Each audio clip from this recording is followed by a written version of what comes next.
ও ছেলে তাহলে তুমি এই মধু সারে পাল্লা করিস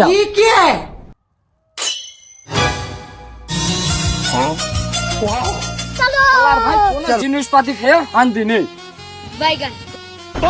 ভুসি খাওয়াতে হবে তাও সেই দিকে দাম, আর মনে ভালো থাকছে না। তেল চালের দাম খুব মেলা, কিরাম ভাবে জিনিসপাতি যে কিনি।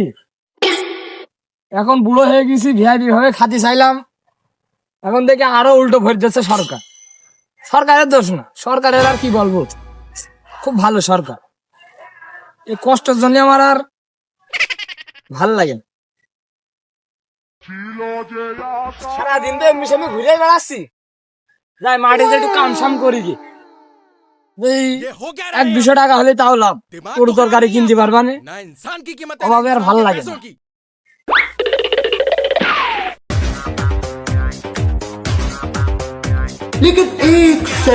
আব্বু কলে মানে কি মাঠে রয়েছে, কই মাঠে আমি এসে খুঁজে পাচ্ছি না, গরু ওখানে বান্ধা। আব্বু কানে গেল, তুই যেমন আছে আব্বু। আজকে তো স্কুলে বল কিনতে হবে, 100 টাকা লাগবে। আব্বুর কাছে কি কেনবে, এই কথাগুলি তো দিবেন না। আইডিয়া কমান যে কম্পিউটারে টাকা দিচ্ছি।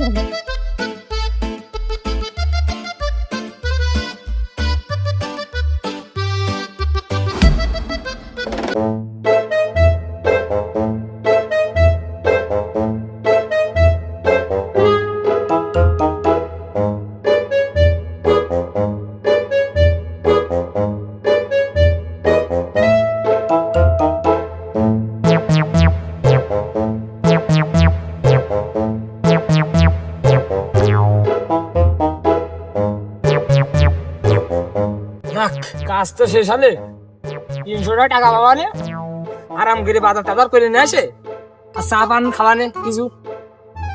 যাই আল্লাহ মেরেছে, আমার ছেলে আসছে কেন টাইমে। 100 টাকা দে। ক্যালকুলেটার টাকা হারবো।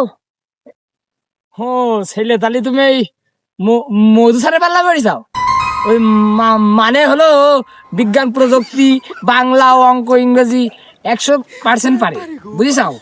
আর কি কি ও আবার বিমান টিমান ওড়ে না, উনি আবার চাকরি পাচ্ছিল, ওই উতি হয়নি বিলে একটু অঙ্ক টঙ্ক পড়াই ছোট ছেলে বিলে। তুমি ওর পাল্লায় পড়িসাও না, ওই ফুটবলকে আবার ক্যালকুলেটারে টাকা ভরবা না। থাক আব্বা, 100 টাকা তো নেই, আছে 30 টাকায়, 30 টাকাটাই নাও।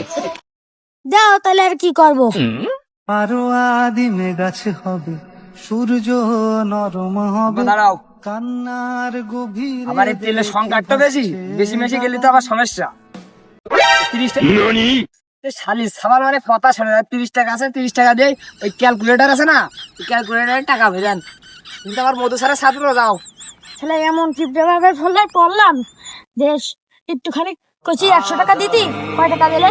এই 30 টাকা, 30 টাকা দিয়ে কি করবো? ধুরু এ টাকা ফেলালি না, ধান চাল কিনে খাতে পারছি না, তুমি ঝাই ঠাপাচ্ছ মাঠে এসে। খাওয়া ঠাপাতে হবে না, বাড়ি দাও শিগগির, তোমার সুগন্ধি